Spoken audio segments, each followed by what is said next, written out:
Hello and welcome to a new episode of Score Sheet. Karim Abdelgawad, Tariq Mu'min, Muhammad Shorbagi, and Ali Farag. The first four. Those who wrote their names in the world of squash and saying that Egypt is always on top. Not only those, but athletes, squash champions from all over the world are gathered here, where in one of the most beautiful sites in the Giza Plateau. Not only to enjoy their favorite sport, but to say that this is the capital of squash worldwide. Well, right after the short break, we're going to be back with more, so stay tuned.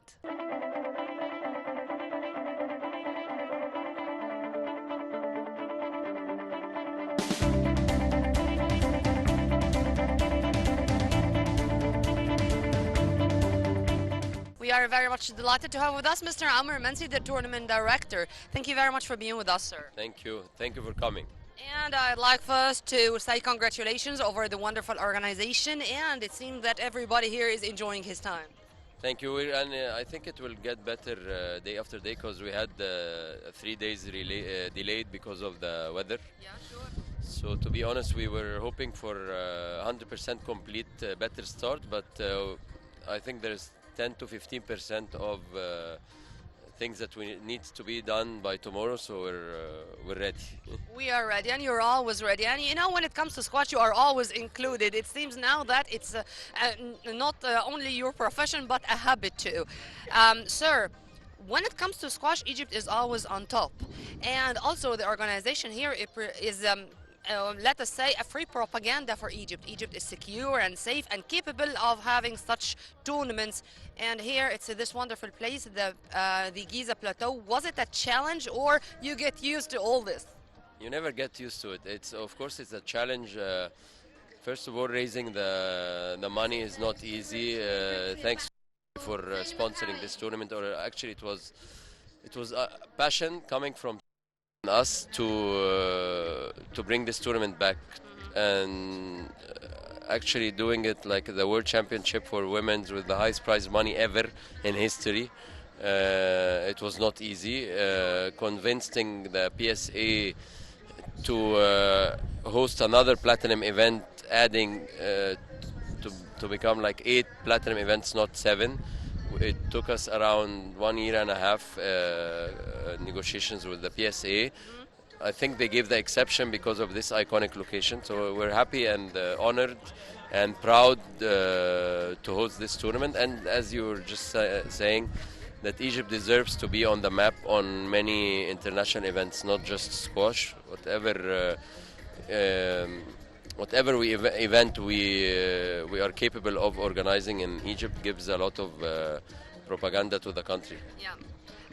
Of course, you are now an expert when it comes to how to deal with squash athletes from all over the world. I'd like to know their reaction when they know that they are going to play in Egypt and especially in the Giza Plateau just beside the pyramids.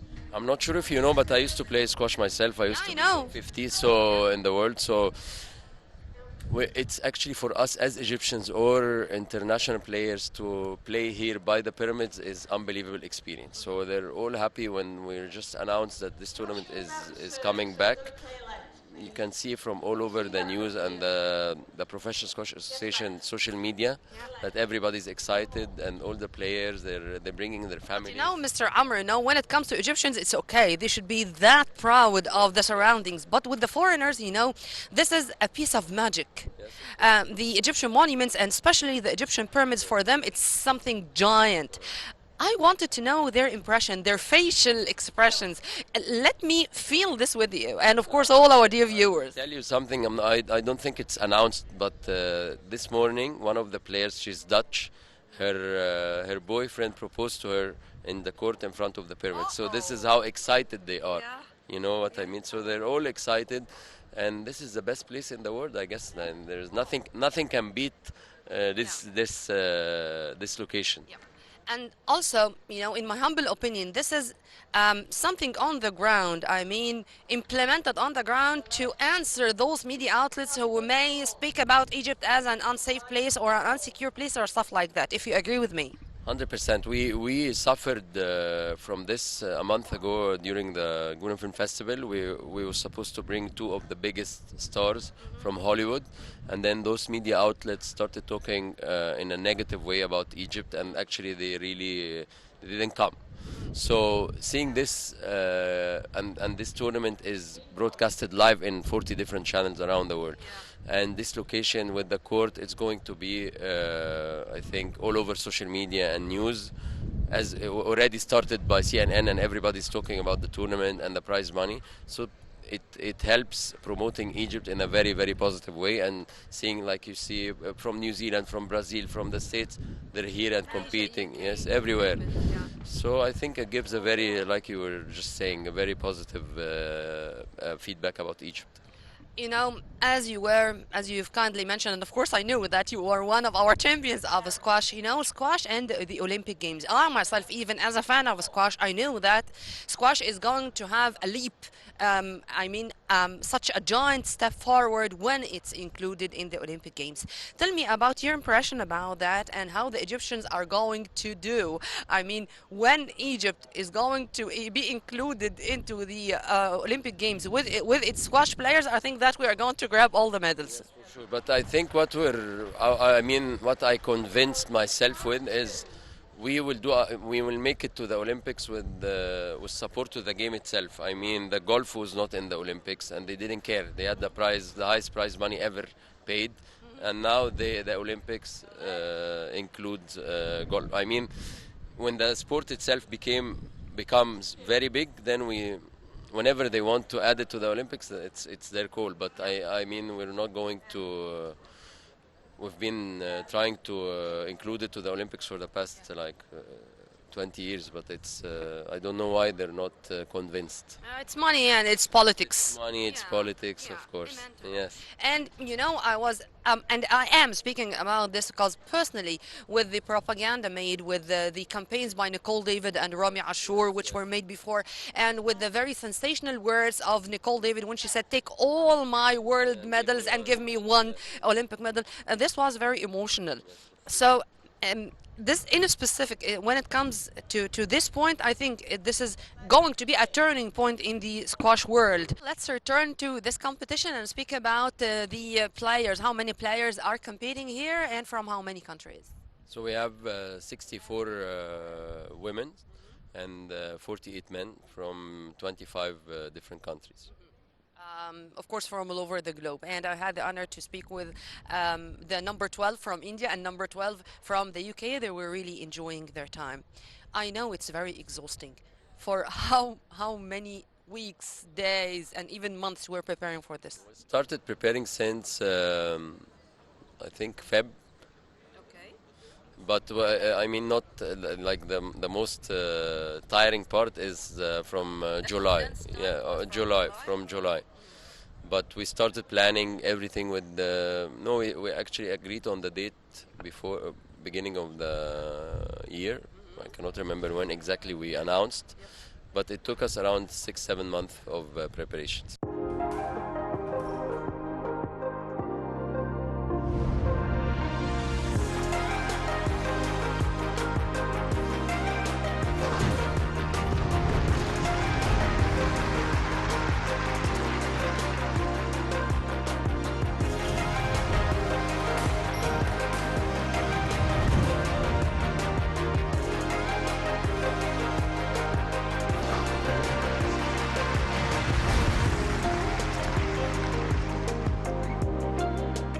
When it comes to squash, there are public figures in Egypt.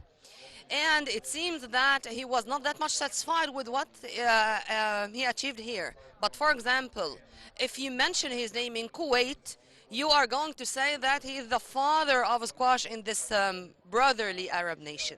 Well, I'm very much delighted and honored to have with me Captain Amir Wagi, now the technical director of the Egyptian national team of squash for men. True? Yeah, that's right. Yeah, thank you. My good luck. Captain Amir, tell me about this tournament in specific. Once again, beside the pyramids, collecting the bundle of the elite of squash players all over the world. Tell me first about this, and I'm not going to say your expectations because we do have the best athletes ever in this field. But let me know. As you know, this is the most unique place in the world. Like people dream to just come to visit the pyramids, not just to play in the amazing atmosphere and venue like that. Yeah. So now this tournament, as you know, before in early 90s was like a beginning of the new revolution of the squash, and when Baradas time, Borolosi, Faizi, Shabanas, these guys started from there, and now this year I think it's like an amazing effort from like and all the Amrimans and the sponsors. They putting this place like really more excited for everyone to come to play here. Yep. Sir, when it comes to squash, I'm always saying that Egypt is the queen. Egypt is always on top. And till the moment, by the way, I do not know the justification, but I'm really glad with this. But sir, also we do have generations to come. I mean, it's not only about the generation you said, but generations after generations for both men and women. It's really phenomenal. Tell me your own justification why. You know, as you know, the squash history in Egypt since like 30s and 40s, Fattah Bey Amra, Ibrahim Amin, Ahmed Karim, Gamal Awad, Abdel Fattah Abu Talib, Captain Abdul Wahid Aziz, you know, all this generation before, we have big history in squash. And today was the first big upset in the tournament. Mustafa Assal, World Junior Champion, Yes. our future coming up stars, is beating Diego Elias, number 8 in the world. Was a very big upset today, and for us was amazing news. Like he was down 2 love in games, and he back. It's not easy to back and beat one of the top players. He's like I think, inshallah, we will keep our future. Like And it's becoming more popular, you know. For such a long time, the idea or the notion it was that the squash and tennis or those racket games are the games of the elite. But now I think the case is totally different. With the schools in different clubs in Egypt, you would find many talents are coming steadily.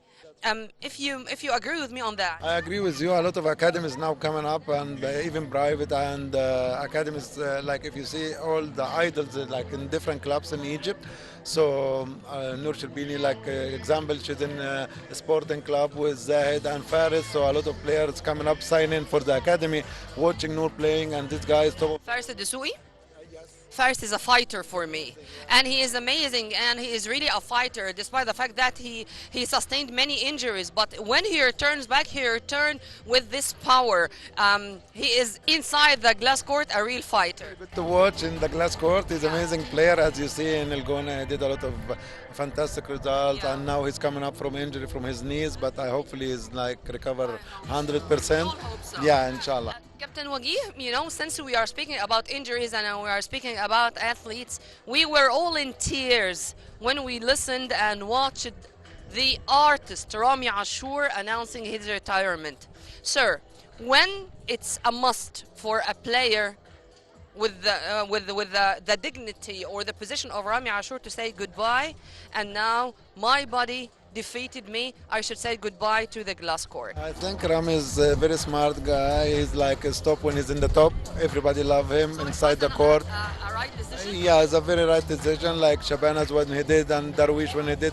You know, this now when you stop when you are in the top, people still recognize you, and then you have a lot of things to do. Like now, Ram is he can enjoying his business. He can do academies. He can if he like to like.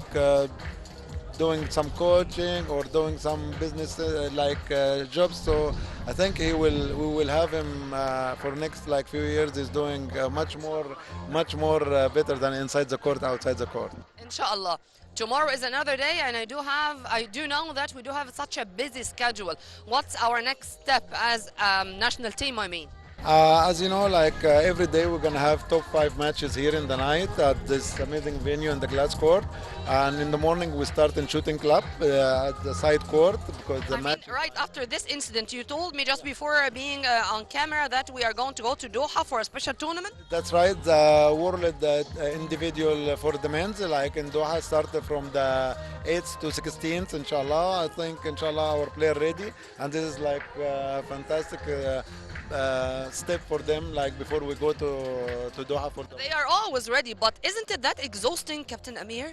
They get used to, as you know, this is their job. It's like when you go to like the office, this is their life, and this is what they love, and this is what they work every day for waiting for this tournament, and they have to like play around the world to collect some points, and then they keep like achievement in the heart. Captain Amir, I really enjoyed my time. Thank you very much. And we are going to leave you, sir, with a promise to see you in our studio to speak more and more about squash. Thank you very much. I would like to thank you and thank Night TV, and hope see you inshallah soon every day. Unpredictability is my power. I'm not afraid. The rush, the thrill, the adrenaline.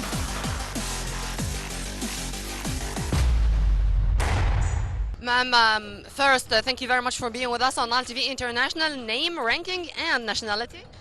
Thank you very much. I am Joshna Chinappa. I'm from India and I'm currently number 12 in the world and number 1 in India. India is coming that strong when it comes to squash, but what happened now? Well, actually, I think my opponent is a bit injured, so she said she was in a lot of pain and couldn't push. I could see she was struggling in the first two games, and it's not the way, obviously, anyone wants to win. But I really hope she recovers soon. Ma'am, whenever it comes to squash, it's a very exhausting competition, a very exhausting sport, and you should be enjoying mental fitness and physical fitness at the same time. How do you prepare yourself to practice and to share or to participate in competitions, and especially when it comes to Egypt and with the athletes in Egypt? Yeah, I mean, being a professional athlete is extremely hard, especially physically, mentally. You're traveling the world, competing with the best players in the world. So it is hard. You just have to work really hard, from Monday to Saturday, and really enjoy it. It's a great life that we live. So I try and be as grateful as I can that I'm in different parts of the world. And Is squash popular in India? It's becoming more popular. It's absolutely becoming a lot more popular. As you know, like cricket is one of our biggest sports, but there's definitely a lot more recognition for squash and squash players right now. I'm asking this question because, for example, if I'm going to speak about Raneem Al-Walili or Noor Sherbini, you would find those names that familiar for many people in India because the squash is becoming more popular. Oh yeah, absolutely. Raneem and Noor are very special athletes. They've done incredibly well in their careers, and they deserve all the fame and recognition they get. And yeah, I mean, even back home, a lot of people know Raneem and Noor just because of their contribution towards the game. Let's speak a little bit more about you. Since when you've started squash, and when was the turning point when you said that, oh, this is going to be my professional sport? I think for me, I've been playing since a very long time. Since I was 8, 9, I started, and I decided at 10 that this was going to be my career. I didn't want to go to school, so I thought it was best to be, playing sports all day long. But the condition with my parents was that I had to study, I had to finish school, I had to finish college, and then I could go pro if I want. So to answer your question, I knew very early that squash was going to be my career. By then, who was your role model? I would say growing up, definitely my dad, because he introduced me to the game. He was my coach, for a very, very long time. And of course, my mom, she was the supporting factor. My dad was the squash, but my mom was the home and the house and the school and the food. So both. And of course, with their help, you are now what you are. But who was your role model inside the glass court? I would say growing up for me, I think it was Nicole David, because she was just a few years older than me. The Malaysian, and she was on top of the world ranking for years, not months even. Exactly, and she achieved so much in her career, and I was always like 2-3 years behind her, So I always grew up looking at her, watching her tournaments. I competed with her from a very young age, and she was a huge inspiration. This is the first time for you here in Egypt? No, I've been coming here since I was 15 years old, so a long time. You're most welcome, or to be accurate, namaste. Namaste, yeah. Thank you very much.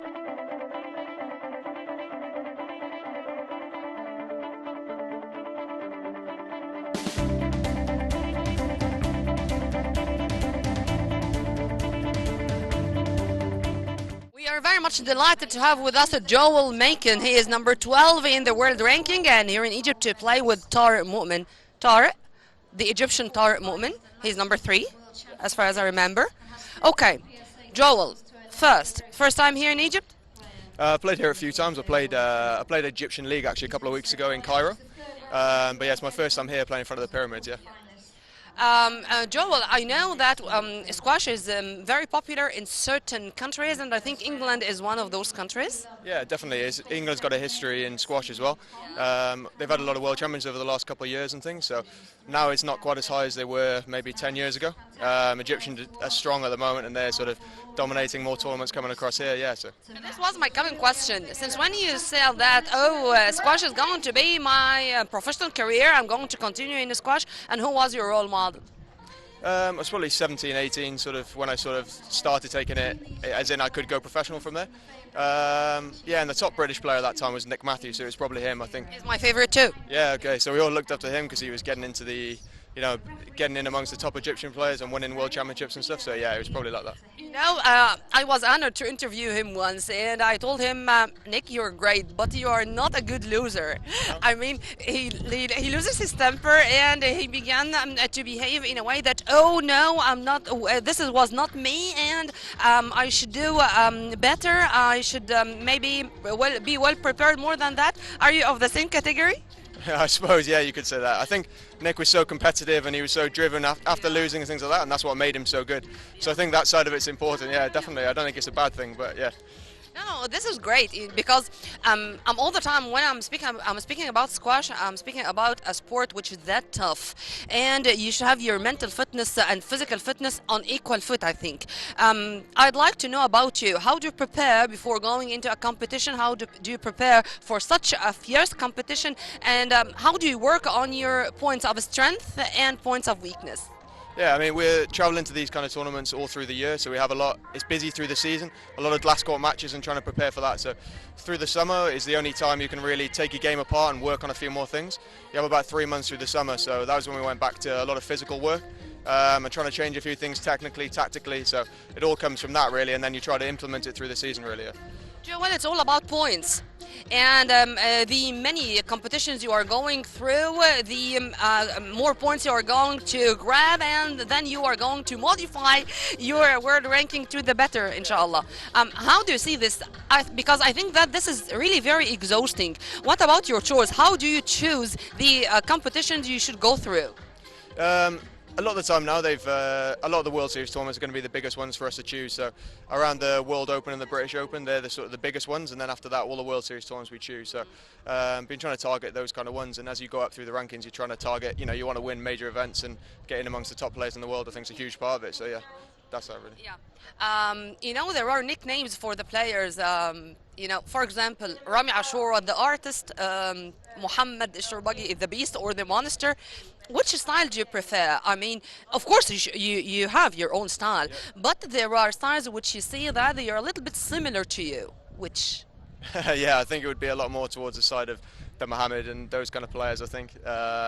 Just sort of I suppose it's just decided on your strengths and stuff as a player, and you're always trying to work on the other side and improve the skills and things like that. But yeah, it's definitely the side I've always looked up to and tried to emulate, I think. Joel, I'm pronouncing your name right? Okay, great. Many athletes I've interviewed, they said that whatever the stress they have outside, whenever they go into the glass court, they forget everything about all the stress and tensions before, and they only focus on the ball. They only focus on what is going on right now as we speak. True? And if yes, what do you do to focus more, to concentrate more? I mean, do you have special exercises, for example, to do that? I think it just comes through doing it so regularly. I think as you get through to the glass court matches more and more, you're playing in amazing venues, and there's a incredible backdrop here, and it's completely different to any other tournament we played before. But at the same time, you have to try and get rid of that while you're on court and while you're playing, because it's about winning that match on the day, I suppose. So yeah, we're lucky to play in front of these atmospheres and these kind of things, but yeah, it's just sort of trying to really simplify it and do as you would do day to day. I think that's what I try to do. One final question, because I know that you should be prepared for your coming match. Squash and the Olympic Games. What the efforts which were exerted to include squash into the Olympic Games are that much. How do you see this? What's your impression? I mean, Nicole David, for example, she said, take all my world medals and give me one Olympic medal. Do you agree with that? And if squash is included, how much this is going to be a new step in the world of this sport? I think it would be a massive step for us. Obviously, the increase in prize money and sponsorship and interest would be massive. I think that that'd be one of the biggest things for us. But at the same time, I think if we're not going to be included in it, and we've appealed a few times, and I think we've proven our case that we're deserving of it. I think after that, we've been working on a sport, and we've got amazing venues and things, as we were saying, that these tournaments are increasing in prize money every year. It's getting better and better. So I don't think, if we're not going to be accepted in it, we'll just keep working on what we've got, and I think hopefully it'll get in over time. I think. Joel, I'm going to leave the camera and you're going to have this mic. And I'd like you, if you permit me to say something about Egypt in general. I mean, this wonderful site, the plateau of the Giza. If you do have anything to say. This is your mic. I'm going Yeah, cheers. This is your camera. I'm out. Thank you. Yeah, it's a spectacular backdrop. It's my first time playing in front of the pyramids, and it's quite a different venue to what we've had before. They've brought it back over the last couple of years. I'd like to have a go and have a proper look around over the next couple of days if we. Once the matches are finished and things like that. But yeah, I've been really enjoying it so far. This is the path I choose. Every shot, every decision defines who I am.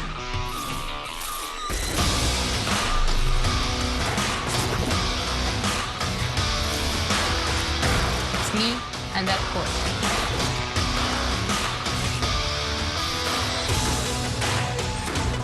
It's my way. It seems that there is a secret of being that beautiful when it comes to squash female players, as if it is a contest of the beauties of the world. And I am in the company of one of them right now, Jewel King from New Zealand. Jewel, thank you very much for being with us. Congratulations first, despite the fact that you have defeated Zeina of Egypt, but you are one of those who are included in the top 10, meaning you are number 6, meaning that you are of the top squash players worldwide. Let's have a quick look first at you and your career since when you have started and when you've decided that this is going to be your professional sport.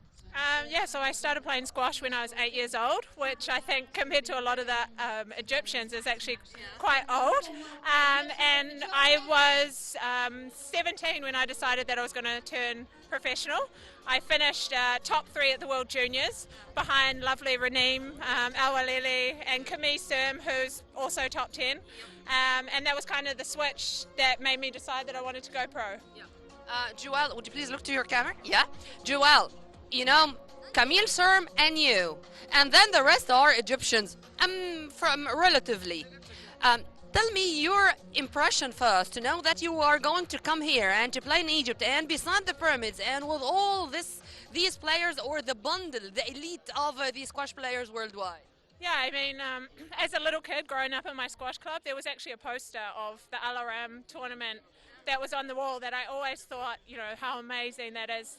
Number one, to actually get a chance to see the pyramids, but to play something that I love doing in front of it, it's really is a dream come true. And obviously to be in the company of such great squash players from Egypt, it's really is a time of dominance for them. And as you say, Camille and I are the 2 in the top 6 that are not Egyptian. So it's always a tough task coming here to compete against them, but we love the challenge. This was my coming question to you. Jewel, inside the court you turn to be lions, I mean monsters, but just outside the glass court you are all friends, by the way, and you enjoy such a lovely relationship, and I think that this is the case among all the players, whether men or women, by the way. Tell me about this and about this kind of a relationship, or friendship to be accurate, you developed since starting playing professionally. Yeah, well, as I say, I met Raneem, we were both 13, I came here to play in the World Juniors, and I think that's something that's special about squash, is that we, as you say, we all go on there and we want to beat each other. But as soon as we come off the court, it's left on the court, and we travel a lot around the world together. We see each other all the time, We see a lot of these people. I see a lot of my competitors more than I see my friends at home. So it is a nice thing that we have friendships off the court, but it's all out fair game on the court. Jewel, you, among of course the best 10, you were very much famous of the remontada, or turning back, coming from behind. After 2-0 defeat, for example, you return back, as I said, as a monster, to do it and to grab the match with a 3-2 victory. Tell me about the toughness you are now enjoying and how you are working on this to be more tough, I may say, or to be more strong, or to work on your points of strength. You know, I think everyone that comes and competes and that's on this level are great squash players. What sometimes separates the top is the mental side, and to be honest, probably a little bit of experience as well. You know, I'm 31, Zaina's 21. There's 10 years difference. I've been on the tour for a long time. And, you know, you've just been in those situations before. So I think you just don't panic and you sort of live to just fight, really. And that's what I tried to do. Joelle, thank you very much for being with us, and congratulations once again. We are going to leave you with a promise to see you again on MAL-TV International and in Egypt. Thank you, thanks. Dear viewers, this is not a beauty contest. This is not the competition of Miss Egypt. She is a beauty, but she is a squash champion. Zaina, why you're that sad? I don't think that you should be. You know that you're great, and you know that you're going to continue in the most exciting way ever. Yeah, of course. I was really excited to play here in front of the pyramids. I wanted to win, of course, in front of my family and friends. And Hani Joelle is 10 years older, and those 10 years are years filled with experience, but you know that you are coming and you are coming steadily. Yes, of course, but I was a little close, and that made me wanted to win more. And yeah, I'm happy with my performance, but and we are happy with your performance. Thank you. By the way, I told her just before being on camera that I was honored to interview Nick Matthew before, and I told him that he is a bad loser. Now we do have a beautiful loser, to be accurate, but she is going to be victorious in the coming not only days, months and years. By the way, you know that squash in Egypt is phenomenal, and when it comes to men and women, they are proving every single day, not every single tournament even, that they are going all the time to be on top. Let's forget all about this match and tell me about your role model. Who were your role model? My role model... Inside the glass court first. Inside the glass court? I've got Noor Sherbini is with me as my club mate. She's honestly, she's a real legend, and she's a champ. Ranim Ruleili, Noor Tayyib, honestly all Egyptians are so good, and the men are, there's Rami Ashur, Shabana, there's so many role models who are Egyptians to look for. Shabana was the only left-handed, the magician with a left hand.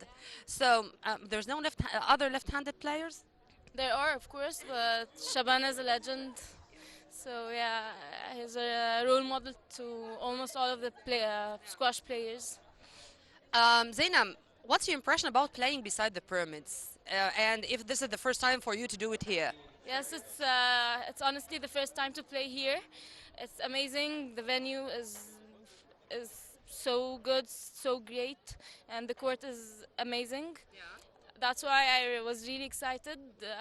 I wanted to do my best, and I hope I can play here many more times. What we are witnessing here, it's not only a sports event, it's a social event, a tourism event. Here, people gathered from all over the world to witness this event of squash in Egypt. Egypt is safe, secure, capable of hosting thousands and maybe millions of people to gather in different events and in different towns all over Egypt. This is Egypt. We are very much delighted to have with us Derek Ryan from Ireland, and he is a physiotherapist. When it comes to those behind the camera, behind this wonderful and excellent performance of the players, how they do play like that, how their performance is really promoted, through what and through whom? Through a team. We do have one of those teams who are working behind the camera, but their work is achieved on the ground. Thank you very much for being with us. And as I said, your work is achieved here. I mean, we can witness ourselves when there are players who are behaving that smooth and that easy because of the physiotherapist, and how they knew how to make their mental fitness and physical fitness all together, having such a symphony. So tell me about the difficulties you have as a physio for squash players. And would you please look to your camera? Sure, yeah. It's, I mean, obviously it's a very demanding sport, and but they're well-conditioned athletes. They're very well trained. They're fit. They're strong. But when two similar athletes come up against each other and have a very hard match, they're sore. The winner is going to be sore. The loser's even sore, more sore. But it's a lot of it's just maintenance and trying to make sure they're moving as best they can the next day. And actually, in a way, the physio helps them mentally as well, because sometimes they can have doubts that they've got pain in certain places, and a lot of the time it's you just have to reassure them and let them know that it's. And because of this, Derek, I had this mix between the mental and the physical fitness because we cannot work on one side and leave the other. No, exactly. Yeah, they combine together, so they work hand in hand. But yeah, look, it's an interesting job, and sometimes you get unique injuries that you just have to try and solve, and be a little bit of a detective sometimes, and just find a solution for them. Amen to all what you've said, and it's really implemented on all sports, but in squash for specific, it's more than tough, and I think it's even tougher than other games. All the racket games are tough, of course, tennis, even table tennis, whatever, but for squash inside the glass court, they do run even more than the runners. What about the difficulties in specific for the squash players? Is it because of the exhaustion? Is it because of the rehabilitation period after each injury? Is it because of the exhausting season of squash? Because every squash player should play, I think, from 12 to 13 tournaments per year to grab points and to be promoted in the world ranking. Yeah, it's a combination of everything, really. You know, you said about the traveling and the demands with events, the semi-finalists and winners, because they've less time to recover for the first round for their next tournament, and it does take a lot out of them physically. Like, they can be exhausted for like 2 or 3 days, extremely tired. They don't want to train because they are actually too sore and tired.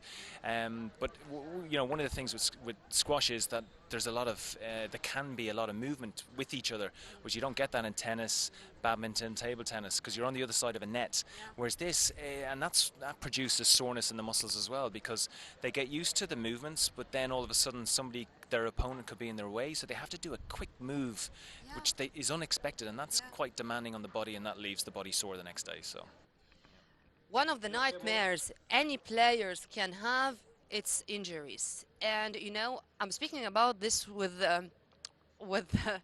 emotions because of Ramy Ashour. Ramy Ashour was really my favorite, and by the way, he is going to be my favorite for such a big time to come. But when he was just saying this very sensational message when he announced his retirement, he said, I lost the battle against my body. I lost the battle against my knees, and now I should say goodbye to the glass court. It was very sensational. Let me have some steps from you, or some tips, some pieces of advice to all the players, what to do to avoid such a fate, such an end to a career. yeah, well, look, Ramy was an amazing athlete, an amazing player, and very gifted with the racket, but actually a very hard worker, which is unusual when someone is so gifted with the racket. They don't have to work as hard as the other players physically, but he was never in doubt about his conditioning and fitness. He was always a fit player, and but he was just unlucky. You know, he had seriously bad luck with his injuries, and from a young age. So for what he achieved with the body that he had was incredible, and that's down to the person that he is, because he's an amazing character as well, as everybody knows. But the biggest tip that I can give young yeah, like, I mean, it says it all. But the biggest tip that I would say for any young player, and even the seniors, is get strong. You know, get strong. You cannot beat being strong. Nobody wants to be weak, and the stronger you are, you're usually less likely to get injuries. The weaker you are, you know, you've got a bigger chance. So that's the one thing, to make sure you have a good program that is specific for the individual, you know, specific for squash, but also specific for that individual, how they're built. But that's the biggest tip that I could give. Derek, There's a problem here in Egypt, and I don't know if it is universal or no. The return back to a player before ending the rehabilitation period of his injury. And this is, I think, very, very dangerous and expose the player to a recurrence, to have some very bad repercussions or consequences of this. What also I should say to all those who are that hasty to return back to the field without continuing the rehabilitation period to the full. Yeah, I think it's important that the player gets the physio to talk with the strength trainer and the coach and the family as well, the parents. So if the parents, the coach, the physio, and the strength coach and the player all talk together, then that shouldn't happen. And as long as everybody understands, then there's less pressure for that player to return to quick. By the way, you've worked with squash players from all over the world, or with other athletes from other sports. Yeah, generally a lot of other sports. I used to play the tour myself, actually. It's been a long time since I retired, but I played here 22 or 23 years ago at the Pyramids. I was actually the first match on ever, which was a unique experience. But there was no internet back then. There was no mobile phones. Well, maybe there was mobile phones, but I didn't have one. So squash is my sport. So I know the sport very, very well from a professional player and now as a physiotherapist and a strength. I mean, have you worked with different nationalities? In squash? Yeah. Oh yeah, no, with all the players. I mean, I see a lot of the players, and if they've got issues from the tournament, I'm not just here for one specific player. I'm here for all the PSA players. Yeah, yeah. I mean, the different cultures you have dealt with. Of course, there are some cultures which made your mission easier than others. There are bad losers, there are bad patients, and there are good patients and good losers. There are those who need some specific way to deal with them. I mean, you do have the psychic side of the way. I mean, you should deal with them psychically in the most perfect way to make sure or to guarantee that they are going to make a speedy recovery. Tell me about that, and where are the Egyptian players in this list? Well, actually, I'll start with the Egyptian players because they're very respectful and they're very interested in learning. So they're open to learning about their own bodies, how to train, how to rehabilitate. So they're like a sponge in a way. So they learn quickly and they pick up on things. So if anything, probably the Egyptian squash players use me the most, nearly. Like a lot of the players, international players use me, but the Egyptians, they use the physio service a lot. And it's not because they have injuries, it's just that they want to look after their bodies for the next round. But I think the sport of squash, they're unique because they're a good bunch of people. And they have to be to get on and live with each other for the 9 months of the year when the tour is on. But they're really good people to deal with. Yeah, exactly. Yeah, but they're good people to work with, and they listen, and yeah, they do what you tell them. You know, this is a very important point. They listen, because when you listen carefully, this is a very good start to this long journey. Well, one final question: doping. Doping is very important. But thank God, when it comes to squash, I think squash is not suffering that much from this scandal, if I may say so, or I name it a scandal. But still, supplements and stuff like that are very dangerous. And to be in this direct contact with the nutritionist is very important. Tell me also about this. Well, they've got to, if they're going to use nutritional supplements, they have to trust the product and they trust the maker. So they also know what's on the banned list. So anything, if they have a condition or they need medication in a foreign country, they won't take it. But there's a very good website that they can check the product on to make sure it's got nothing that's on the banned list. So they've been warned about that, and they're very careful with that, because that'd be a nightmare and bad luck if they took something that had something tiny in it that's not really going to help them, but it's on the banned list. But they're very, very careful about what goes into their body. So. Derek, thank you very much. I was honored to have this interview with you, and I'm going to leave you with a promise to see you again in Egypt and on Nile TV international screen. Excellent. Thank you very much. Thank you. Cheers. From Wales, we do have David Evans. Am I pronouncing your name right? Great. Sir, thank you very much for being with us first. And is this the first time for you here in Egypt? No. I've been to Egypt quite a few times before. I used to play a long time ago, so I've been to Egypt. Not that long. Well, I did. Okay, thank you. But yeah, so I've been to Egypt before. It's always a great place to come. and then obviously here as coach now. And now you're coaching how many players, or how many players are now in this competition? I mean, from those whom you are coaching. Yeah, well, I'm coach of the Welsh players, and we just had we've got Tesney Evans in the women's draw, and Joel Makin, who's just played now, has beaten the number 2 seed against Tarek. So still got 2 players in. He is number 12. Joel's 12 in the world, so it was an excellent win for him tonight, beating the number 2 seed. So we started with 2 and we still got 2. About squash in Wales, is it that popular? Is it becoming more popular? Now it's a different story with the squash. Tell me. Yeah, it's not as popular as Egypt. It's not a national sport, but we've had quite a few players in the past, and then with role models like Joel, who's 12 in the world, Tesney, who's 9 in the world for the women, we're slowly getting a lot more children playing the game of squash. Great. About the Egyptian players, I mean, when it comes to the top 10, for example, you would find 5 here or 5 there in men and women, and I think now it's a phenomenal. With the squash players in Wales, do you feel that they do consider the Egyptian players as role models, or their style is different? What? Yeah, Egypt has always had a long tradition of squash players, talented players. Back when I was playing, Ahmed Barada, people like that. But like you said, now I think they've got half of the men and women in the top 10. And they do play different to a European game of squash, but it's just good for us. That was my question. The style of the Egyptians is different than the European ones, not like the Asian ones, for example, of Pakistan and India.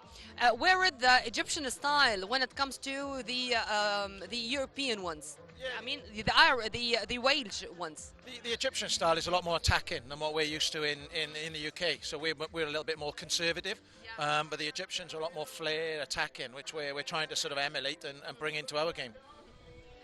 Why I'm asking this question in specific, because when I was asking the players who were your role models before, they always spoke about the Egyptian players in addition to Nick Matthew. Because of their style. How do you see this nowadays? Would you please look to your camera? How do you see this nowadays? Because now the players maybe are more lucky with the YouTube, with the internet, with being all the time just in a split of a second. They can watch hundreds of matches, and because of this, I think the more technology we have, the more lucky we are. True? Yeah, like you said, they can watch any player in the world play now, just on the computer. And a good example is Joel, who's just played tonight. He has coaching off Nick Matthew. So he plays with Mohamed Shabagi in Bristol, and then he has coaching off Nick Matthew. So we're trying to get the best of both worlds. Yeah. When I was asking also the athletes about squash and about being included into the Olympic Games, they all said that it's such a dream. Do you think that this dream is coming close, and what's your impression about that? I mean, how this is going to be another step to make squash even more popular worldwide? Yeah, obviously I think it is getting closer, and it would be an amazing dream to get in the Olympics. But when we're playing at venues like this, iconic venues in the pyramids, it can only help get squash in the Olympics. As a coach, there are times when we see a group of children, for example, who are playing squash. With your experience, you would be able to know this is a good squash player. No, this is an international squash player. This is someone who should only practice squash as an amateur. True? Tell me the differences and what can urge you to say, no, this is an international player. To be honest with you, as a junior, I think you need to be careful to say this one's going to be a top level and this one's not. A brilliant example is Joel tonight. Joel wasn't in the Welsh junior system. Yeah, he's now 12 in the world and he's beating the top 10 players. So I think everybody's got a strength, and I think you just need to try and work on the areas that they need to do. So I think you've got to be careful in just writing anyone off. I'm saying this, David, because the parents are all the time having, hopes and dreams and high expectations to the kid when he or she is playing any game. And it's very, frustrating to say that, no, this is his or her level, and it's great that you are practicing sports, and that's it. I mean, he or she should not be a champion to be proud of. Be proud of your child, even if he is only an amateur. how you can say this to the parents without hurting them? It's tough, you know. It's the same back in the UK. You know, I've got children myself, and I think you've just got to be honest with the parents, be realistic, say it in a nice way, and you know, say you all want the child to do well. So I think as long as they realise you're all on the same page, but I think you just got to be honest with the parents, you know, and that's a good start in a nice, empathetic way. Consistency, determination, you know, these are of the main points to continue with the squash or with any other game, but with the squash in a specific post, it's very tough, in my humble opinion, of course. What are the tips or what are the pieces of advice which you should give to any squash player who want to continue and who want to enhance his capabilities and promote his style? I think first and foremost, whether you're an adult or a junior, I think you need to be enjoying it, because if you're not enjoying it, you know, you're going to struggle anyway. But it's like what you just said, you need to have a good work ethic, be determined, and if you practice hard, you'll certainly improve. And like I say, you might not be a champion, but you'll get the best out of yourself, and that's all you can ask for. You know, I'm asking this question to the coaches in specific because it needs a lot. I mean, there's a lot of sacrifices. I mean, those champions, they simply do not have a social life. Or at least they do not have the luxury to hang out with friends all the time. They do not have the luxury to decide when to go in a vacation, for example, because they should go to 12 or 13 competitions a year to collect points for their rankings and stuff like that. But this sacrifice or these very exhausting days of training, they are completely forgotten when you grab a title or when you have a championship in your hand. True, or this type of a person or an athlete is of a special kind. Yeah, true. You know, they have to make sacrifices to get to the top. But you know, we keep reminding our players that, you know, they could be working 12 hours a day on digging roads, or, you know, in a factory. So they have got a privileged job. It is easier than some other jobs, and yes, there are sacrifices, and that's what they have to just keep remembering. And when they win the titles, it's all worth it. Okay, since you were here about 22 years ago, and since you said great things about Egypt, I'm going just to go, and you're going to have your mic. Say something to Egypt or to the Egyptians in front of the camera, and I'm not going to be here. David, thank you. Mic and your camera. Okay. No, it's always a great place to come, Egypt. I've been here a long time ago, but to play squash in front of the iconic pyramids is just a dream for all players. And you know, the squash public here, they're fanatical and they give great support. So thank you very much.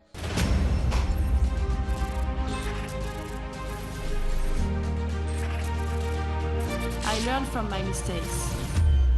I continue to work hard, because I know it comes down to how much I want it.